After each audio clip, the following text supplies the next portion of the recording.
자, 우리 한 목소리로 우리 같이 읽으면 좋겠습니다. 히브리서 10장 19절과 20절 우리 같이 읽겠습니다.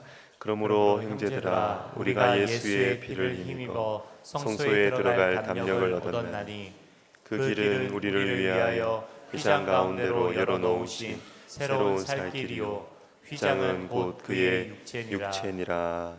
아멘.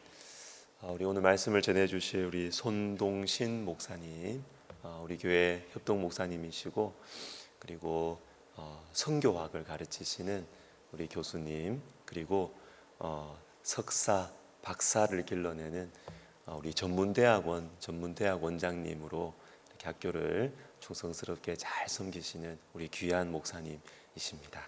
우리 새로운 살길이라는 제목으로 말씀 전하실 텐데 여러분 큰 은혜 받으시기를 바랍니다. 목사님 나오실 때 사랑합니다. 그리고 박수로 그리고 환영하겠습니다.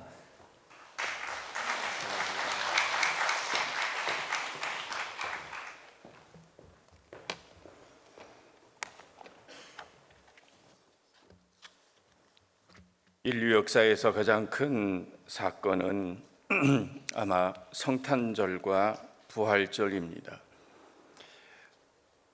교회는 성탄절을 맞이하기 위해서 대강절을 지키고 부활절을 앞두고 사순절을 지킵니다. 이 사순절 마지막 주간, 고난주간 금요일에 예수님의 공생의 사역의 절정인 십자가 사건이 일어났습니다. 그래서 이날을 성금요일 굿 프라이데이라고 합니다. 교회는 종려주일, 성령강림절, 맥주감사절, 종교개혁, 추수감사절 등 다양한 절기를 지키고 있으나 어찌 보면 십자가 사건이 일어난 성금요일이 가장 중요한 날일 수 있습니다. 왜냐하면 우리의 죄의 문제를 완전하게 해결하신 날이기 때문입니다. 하나님의 아들이신 예수님께서 세상의 죄를 대속하시기 위해 고초와 질고를 당하시고 그 처절한 고통의 십자가를 지시고 거기에 달리시어 피를 쏟으시고 죽으신 날입니다. 머리에 가시관을 쓰신 채 무거운 십자가를 지시고 넘어지고 엎어지고 골고다 산에 올라가셔서 양발 양손에 굵은 쇠못에 박히셨습니다. 옆구리에는 창으로 찔리우실 때 피를 다 쏟으시고 물까지 다 흘리신 후에 가상실혼 중 마지막 말씀인 다 이루었다 외치시며 운명하셨습니다. 이때 이상한 일이 일어났습니다. 지성소와 성소 사이를 가로막았던 휘장이 위로부터 아래로 찢어졌습니다. 성소와 지성소를 구분짓고 있는 이 휘장은 매우 크고 두꺼운 천이었습니다. 황소 4마리가 사방으로 당기도록 하여도 찢기지 않는다고 합니다. 휘장 크기는 약 22m, 넓이는 약 11m, 두께가 약 15cm경에 이릅니다. 휘장을 처음 만들어서 달기 위한 정결 절차를 위해 깨끗한 물에 한 번 넣었다가 꺼내서 성소로 옮기는데 300명이 동원될 정도로 엄청나게 크고 무거웠다고 합니다. 이 휘장은 지엄한 지성소와 성소를 나누는 구분선이고 지극히 거룩한 곳을 들여다보지 못하도록 가리는 역할도 했습니다. 인간이 하나님 앞에 어느 선까지 접근할 수 있는지 보여주는 경계선이기도 합니다. 성소는 제사장이 매일 드나들지만 휘장 안의 지성소는 지극히 거룩한 장소이기 때문에 아무나 아무 때나 들어갈 수가 없는 제한 구역으로 함부로 들어갔다가는 바로 죽게 됩니다. 다만 대제사장이 1년에 한 번씩 대속죄일에 그날만 양푼에 피를 담아가지고 들어갈 수 있었습니다. 대제사장이라도 피 없이 들어가면 죽음을 면치 못했습니다. 그래서 대제사장이 지성소에 들어갈 때에도 발목에 끈을 메고 들어갔습니다. 왜냐하면 만일 제사장이 죽게 되면 다른 사람이 또 죽게 되는 사고를 당하지 않고 그 시체를 끌어내야 하기 때문이었습니다. 여기에는 특별히 출입을 통제하는 이미지로 그룹들을 수놓았습니다. 그룹이 가장 처음 등장하는 곳은 창세기 3장입니다. 범죄한 아담과 하와를 에덴 동산에서 추방하시고 에덴 동산 동쪽의 그룹들과 두루도는 불칼, 화영금을 두어 접근하지 못하도록 생명나무의 길을 지키게 하셨습니다.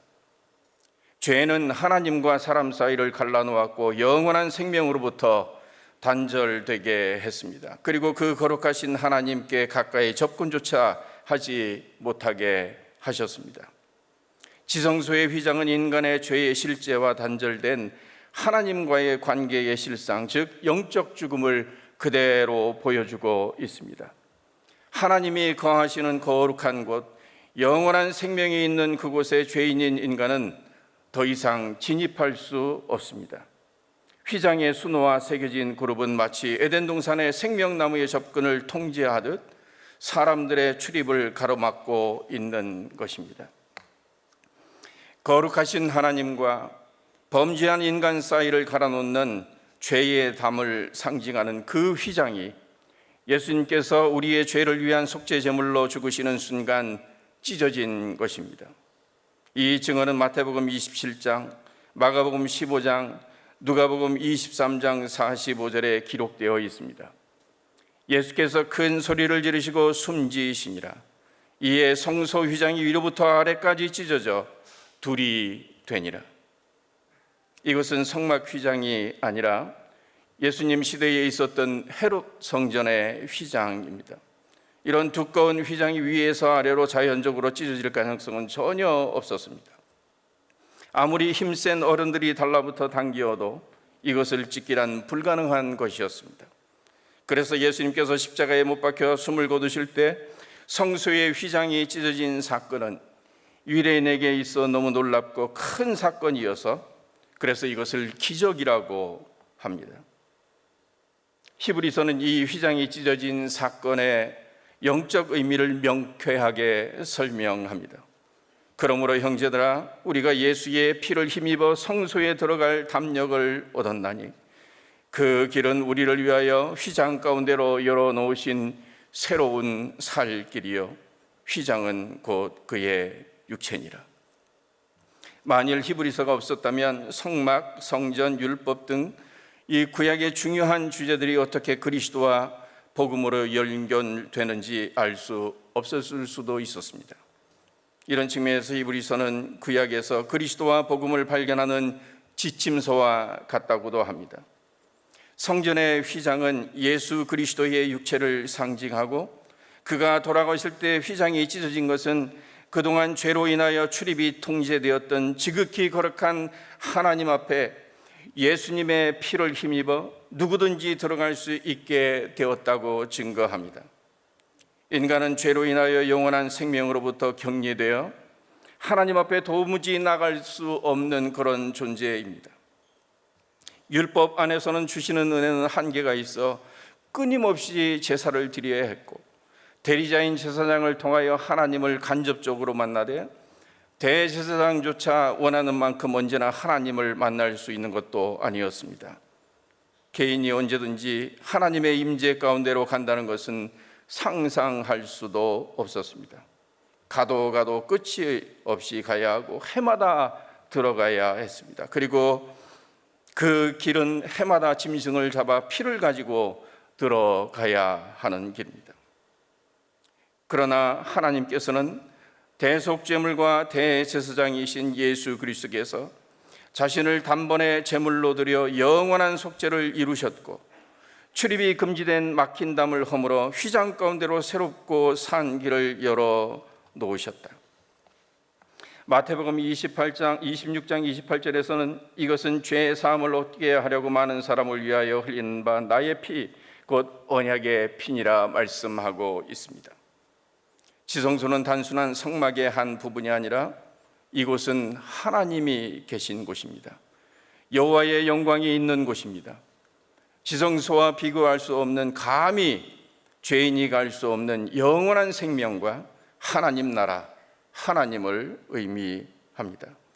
예수 그리스도를 통해 이제는 영원한 생명과 하나님께로 나아갈 수 있는 길을 가로막았던 장벽은 제거되었고, 어느 민족 남녀노소 신분을 막론하고 누구나 그리스도의 보혈을 의지하여 영생을 얻을 수 있고 하나님 앞에 나아갈 수 있게 되었습니다. 예수의 피가 새로운 길을, 새로운 산 길을 열어놓았고, 그 길은 지금까지 유대 종교로 갈 수 없었던 성소의 가장 깊은 곳까지 나갈 수 있는 은혜를 허락해 주셨습니다. 예수님께서 십자가에 달려서 속죄의 피를 흘리심으로 이제는 오직 예수만 하나님과 사람을 화해시키는 중보자가 되심을 보여주셨습니다.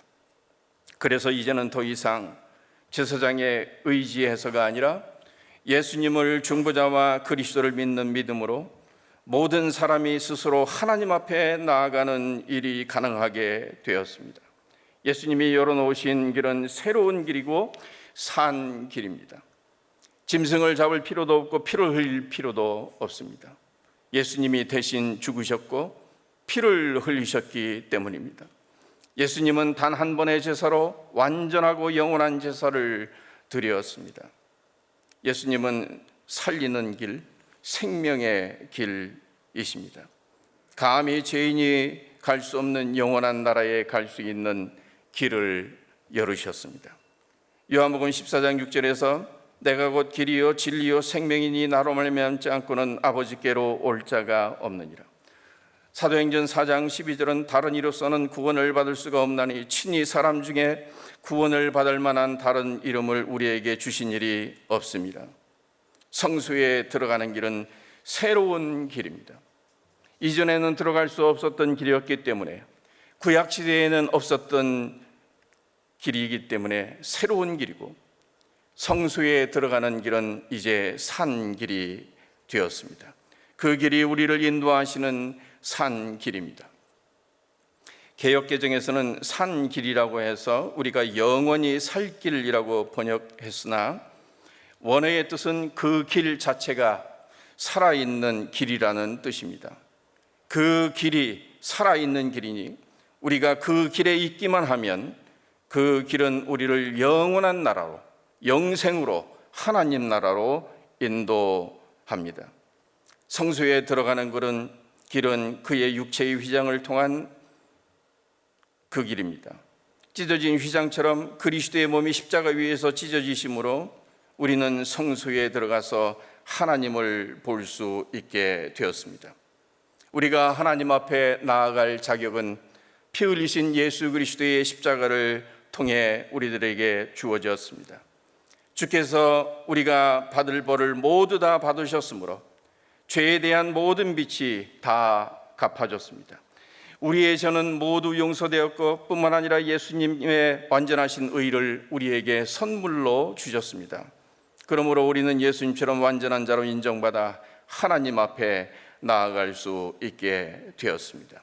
자격 없는 우리가 예수님으로 말미암아 예수 그리스도의 희생으로 예수 그리스도의 십자가를 통해 하나님 앞에 나아갈 수 있는 자격을 얻게 됐습니다. 우리에게 하나님 앞에 나아갈 길이 활짝 열렸는데 그것은 바로 예수님이십니다. 그 휘장은 위로부터 아래로 찢어졌습니다. 하나님께서 위로부터 아래로 찢으신 것입니다. 하나님께서 하나님과 인간 사이의 죄로 인하여 막혔던 담을 무너뜨리신 것입니다. 화해의 길을 하나님께서 주도하신 것입니다. 구원은 인간의 노력이나 공로로 얻는 것이 아니라 하나님이 위로부터 열어놓으신 십자가의 길을 통해서만 받을 수 있습니다. 인간은 능동적으로 하나님의 교제를 회복할 수 없기 때문에 그렇습니다. 죄인은 하나님과의 교제 회복에 있어서 전적으로 무능합니다. 하나님께서 은혜를 베풀어 죄인을 찾아오셔야만, 그리고 하나님께서 우리를 사랑하시기 때문에 우리가 멸망하는 것을 원치 않으시고 우리들의 화목제물이 되어 주실 때 우리는 이 구원의 은혜를 누릴 수가 있습니다. 이 화해의 주도권이 바로 하나님께 있습니다. 이러한 하나님께서 우리에게 선물로 주시는 은혜의 선물, 즉 하나님께 나아갈 수 있는 이 은혜는 하나님께서 아브라함에게 주신 그 언약을 살펴보면 우리의 이해를 좀 더 깊이 할 수 있습니다. 하나님께서는 창세기 15장에 아브라함에게 두 가지의 약속을 하셨습니다. 한 가지는 자손을 하늘의 별과 같이 주겠다고 하는 겁니다. 즉 하나님께서 인간을 지으시고 생육하고 번성하고 땅에 충만하고 땅을 다스리는 축복을 아브라함에게 주시겠다고 약속하셨습니다. 아브라함은 이 약속을 믿었습니다. 그런데 하나님께서 아브라함에게 하신 약속 두 번째에 대해서는 믿지 않고 확증을 요구합니다. 그것은 바로 땅에 대한 약속입니다. 믿지 않는 아브라함에게 하나님께서는 하나님을 위하여 짐승을 잡으라고 하셨습니다. 3년 된 암소, 3년 된 암염소, 3년 된 순양, 산비둘기와 집비둘기 새끼를 가져오게 하셨습니다. 아브라함은 그 모든 것을 가져다가 그 중간을 쪼개고 그 쪼갠 것을 마주 대하여 놓고 그 새는 쪼개지 아니하였습니다. 자, 그런데 창세기 15장 17절 말씀을 보면 해가 져서 어두울 때에 연기나는 화루가 보이며 타는 횃불이 쪼갠 고기 사이로 지나더라. 그날에 여호와께서 아브라함과 더불어 언약을 세워 이르시되 내가 이 땅을 애굽강에서부터 그 큰 유브라데까지 내 자손에게 주노니. 언약을 맺으면서 하나님께서는 짐승을 희생시키는 피의 언약을 하겠다고 말씀을 합니다. 고대 근동 지방의 계약 체결 방식은 바로 이 피를 가지고 하는 겁니다. 의무 이행 서약을 하는데 생명을 걸고 하는 문화를 가지고 있습니다. 언약을 세우다라는 이 말에 언약이라고 하는 이 말은 베리트, 곧 자르다라는 그 의미를 지니고 있습니다. 곧 짐승을 잡아 그 약속을 확증하는 겁니다. 곧 목숨을 걸고 언약을 체결한다는 의미입니다. 만일 의무를 이행하지 않으면 목숨을 거두어 가도 좋다는 동의를 의미하기도 합니다. 자, 그런데 이런 언약이 체결될 때에 쌍방의 균등한 합의와 의미 이행이 전제되어야 합니다. 그런데 하나님께서는 아브라함에게 땅을 약속하시고 아브라함에게 짐승을 가져와 준비시킨 그 하나님께서는 짐승의 피로 언약을 체결을 하실 때, 짐승 준비를 완료하였을 때 땅을 주고받겠다는 약속을 확인한 후 두 체결 당사자 하나님과 아브라함이 함께 손을 잡고 피가 흥건한 짐승의 사체 사이를 함께 걸어가야 합니다. 언약 체결 당사자는 하나님과 아브라함이기 때문에 그렇습니다.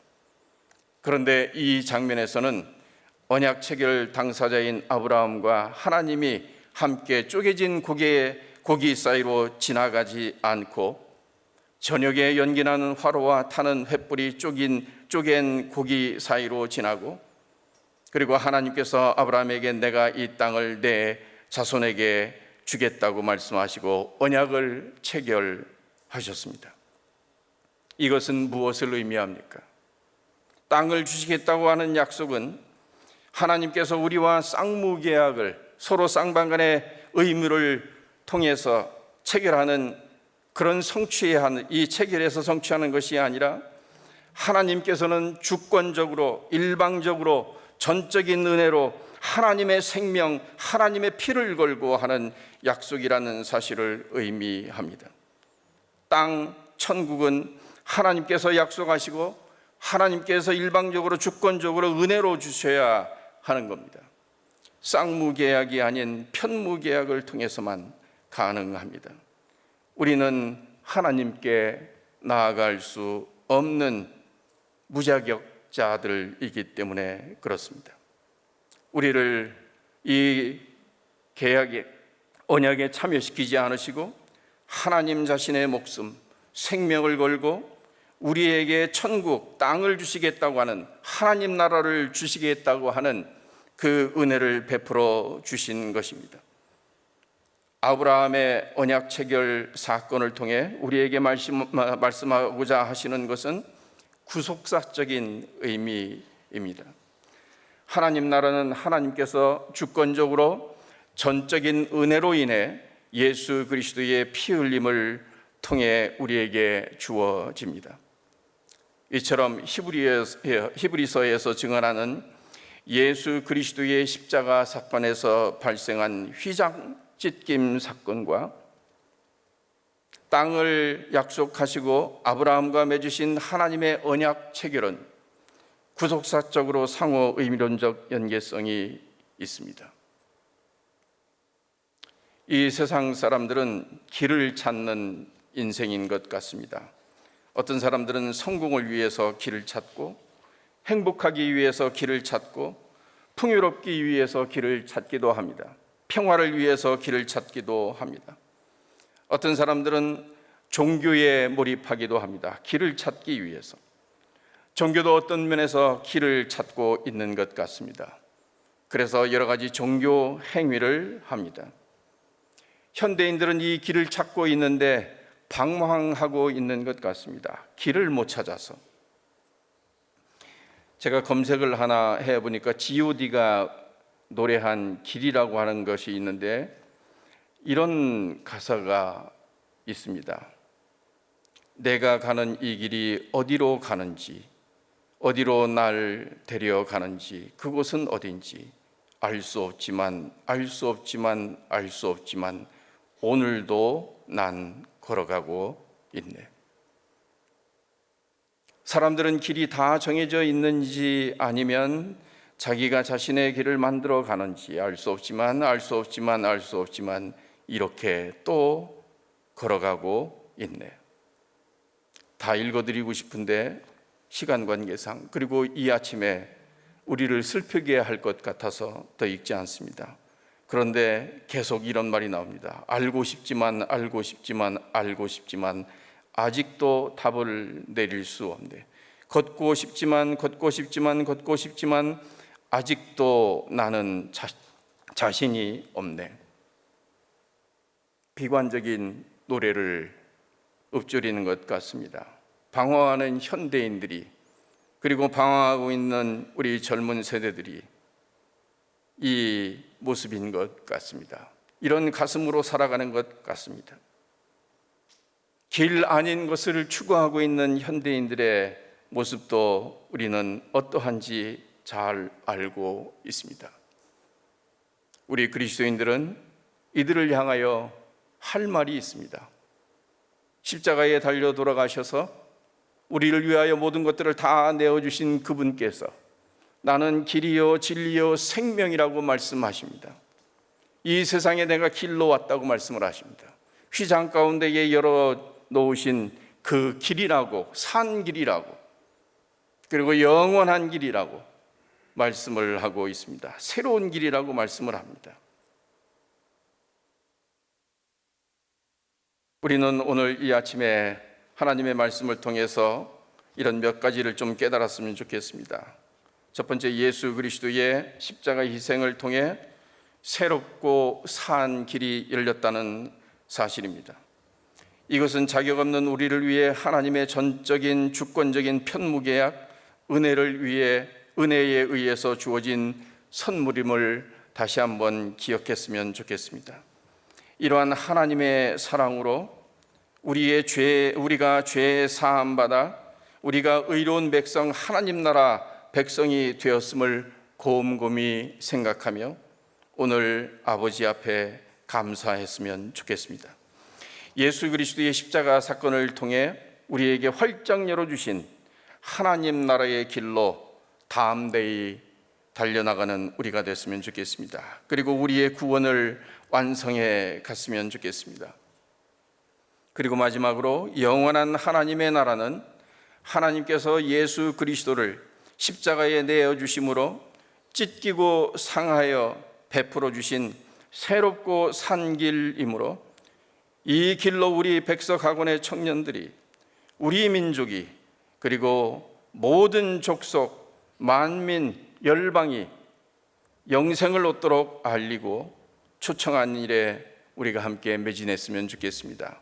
이 사명을 위해 우리 학원을 위해서 기도해 주시고 또 우리 총회가 이 사명을 잘 감당하기 위해서 오늘 이 새벽에 같이 기도해 주시면 감사하겠습니다. 다 같이 기도하시겠습니다. 주님 고맙습니다. 주의 말씀을 통해서 예수님이 십자가에 달려 돌아가 하신 일이 무엇이고 또 성전에서 어떤 일이 벌어졌는지 깨닫게 하시고 그 의미가 무엇인지 알게 해 주셔서 참으로 감사합니다. 우리에게 길을 열어주시고 또 길이 되어주시고 하나님 나라를 선물로 주셔서 참으로 감사합니다. 오늘 죽어도 하나님 나라에서 영원히 살 수 있는 귀한 은혜 가운데에 저희들이 있게 하신 것 참으로 감사합니다. 이 나라와 민족 가운데에 있는 젊은 세대들을 주께서 기억해 주시고 그들이 예수 그리스도, 길 대신 예수 그리스도를 찾아 하나님 나라의 영원한 영생을 선물로 받고 하나님 나라에서 하나님을 예배하는 귀한 자들이 되도록 은혜 베풀어 주시옵소서. 우리 교회와 우리 백석학원과 백석총회가 하나님 나라 확장을 위하여 영혼 구원하는 일을 위하여 예수 그리스도, 길 되시는 예수 그리스도를 전파하기 위하여 헌신하고 하나님의 영광을 드러내는 귀한 공동체 되도록 축복해 주시옵소서. 오늘 이 아침에 저희들의 기도를 성령께서 도우시고 주의 영광 드러나게 하옵소서. 예수 그리스도의 귀하신 이름으로 기도드렸습니다. 아멘.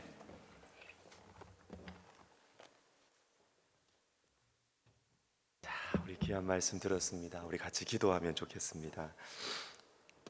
저는 목사님 말씀 들으면서 첫 부분에 말씀해 주신 그 휘장에 대한 설명을 들으면서 제가 이런 생각이 들었습니다. 십자가가 기적이구나. 여러분, 십자가가 기적입니다.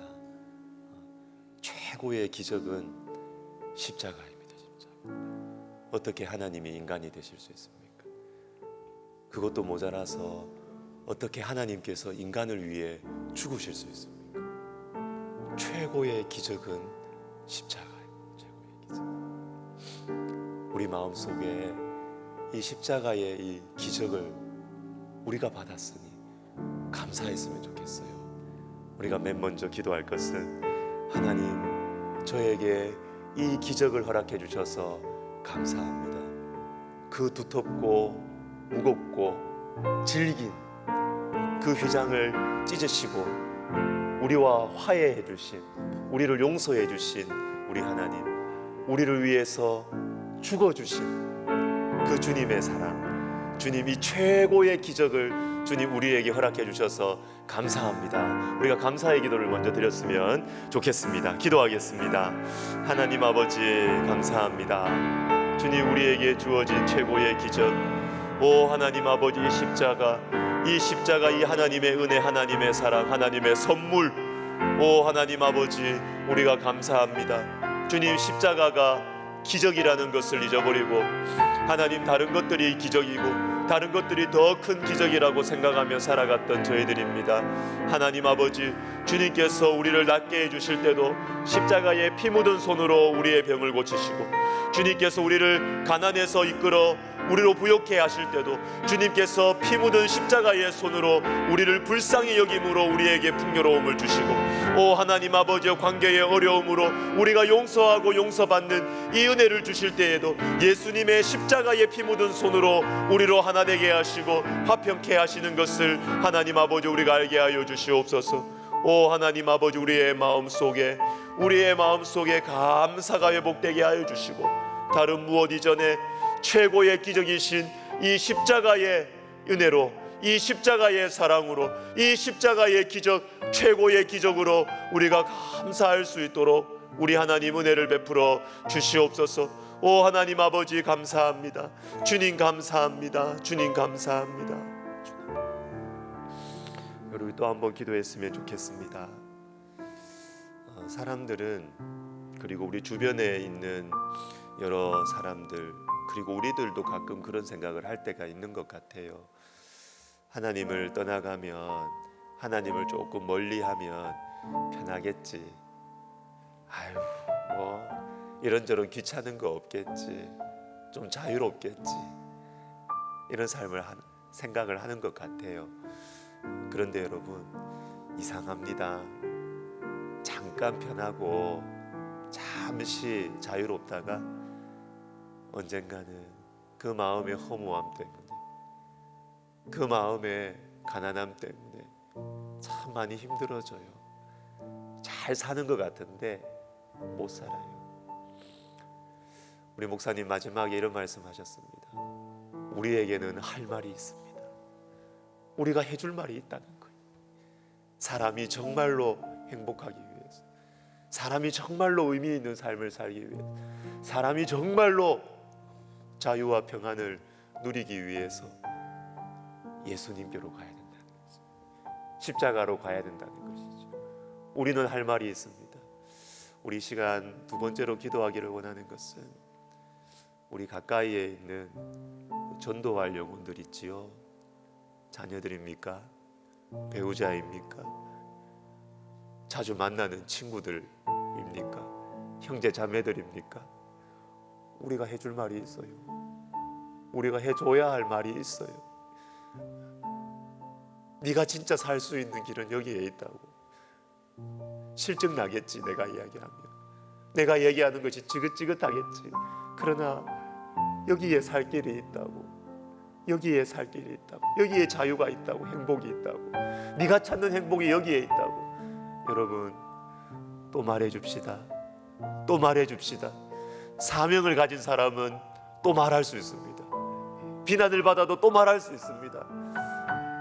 길과 진리와 생명이신 예수님께 살 길이 있다고 우리가 또 말해주는 저희가 될 수 있도록 주님 우리에게 용기를 주시고, 하나님 아버지 우리에게 할 말을 주신 주님 감사합니다.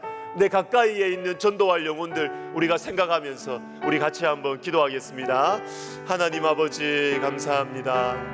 우리에게 할 말을 주셔서 감사합니다. 살 길이 여기에 있다고 우리에게 할 말을 주셔서 감사합니다.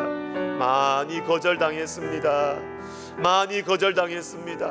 하나님, 그러나 우리가 주님께서 우리에게 이 말하라고 우리에게 인생의 기회를 주시고 시간을 주시고 하나님 우리에게 살아가는 영혼들 허락하여 주셨습니다. 주님, 또 말해주게 해주십시오. 또 말하겠습니다. 주님, 사명을 가지고 또 말하겠습니다. 비난을 받아도, 멸시하는 눈빛을 우리가 맞아도 오 하나님 아버지 또 말하겠습니다. 또 사랑하겠습니다. 또 섬기겠습니다. 또 겸손하게 다가가겠습니다. 오 하나님 아버지, 하나님 아버지, 우리에게 할 말을 주신 주님께 감사를 드립니다.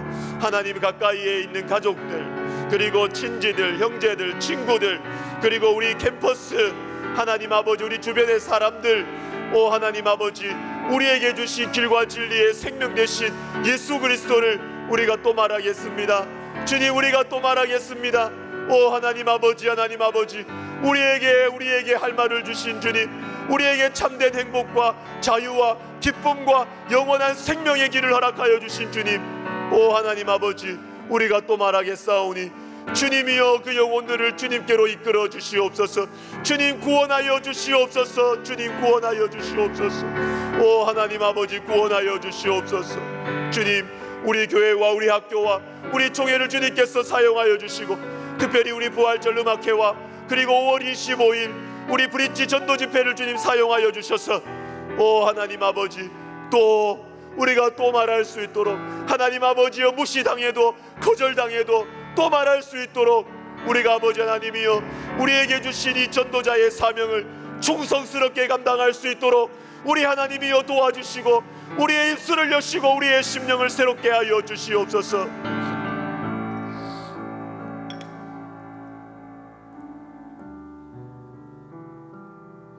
여러분이 마지막으로 한 번 더 기도하면서 개인 기도 들어갈 텐데요. 오늘 말씀의 제목이 새로운 살길입니다. 혹시 여러분들 중에 살 길을 찾고 계신 분들이 있겠다. 인생의 위기일 수도 있고, 어떤 인생의 중요한 갈림길 또는 그 다음 영혼의 계절을 두고 걱정과 두려움과 내가 어떻게 살아야지, 내가 어떻게 먹고 살아야지 살 길을 찾고 계시는 분들이 있으실 수 있겠다라는 생각이 들었습니다. 여기에 살 길이 있을까, 저기에 살 길이 있을까, 살 길을 찾는 때가 있겠지요. 그러나 여러분, 살 길을 찾을 때는 진정한 살 길이신 십자가 앞으로 먼저 나오시면 좋겠어요. 어느 길로 갈까? 내 노후는 어떻게 보낼까? 다양한 젊은이부터 노년에 이르기까지 살 길 찾는 저희들이잖아요. 여러분, 그때는 이 사람 찾아가고 저 사람 찾아가고 여기에 내 자리가 있을까? 여기에 내 의자 하나 마련할 수 있을까? 여러분, 그렇게 기웃기웃 하시기 전에요, 예수님의 십자가 앞에 작정 기도하십시오. 작정 기도하십시오. 주님, 제 살 길이 도대체 어디에 있습니까? 우리 아들, 우리 딸 지금 살 길을 못 찾아가지고 여기 기웃 저기 기웃, 이 박람회 갔다가 저 박람회 갔다가 이 회사 갔다가 저 회사 갔다가 지금 하고 있는데, 주님, 살 길이 어디에 있습니까? 십자가 앞에 먼저, 그러한 노력이 불필요하다는 것이 아니고요, 순서가 있습니다. 먼저 우리에게 주어진 새로운 살 길, 예수 그리스도의 십자가 앞에 먼저 나오셔서 주님 앞에 내 마음을 쏟아놓고 내 인생을 쏟아놓고 기도하십니다. 기도하십니다. 여기 기웃 저기 기웃한다고 살 길이 생기는 게 아니에요. 우리 시간 기도할 때 젊은이들만이 아니죠. 노년에 이르도 우리의 인생은 자꾸 다음 단계, 그 다음 단계, 있던 자리에 없어지고 또 새로운 살 길 찾고, 그게 우리의 인생이지 않아요? 살 길 찾읍시다. 여러분, 살 길 찾읍시다. 예수님 앞에서 살 길 찾읍시다. 예수님 앞에서 우리 자녀들 살 길 찾아줍시다. 우리 시간 기도할 때, 하나님 아버지, 내가 예수님 앞에 나와서 내가 작정하고 내가 기도하겠사오니 주님, 우리 가정에, 나에게, 우리 자녀들에게, 우리 손주들에게 살 길을 허락하여 주시옵소서. 주의 이름을 부르고 개인기도 들어가겠습니다. 주여.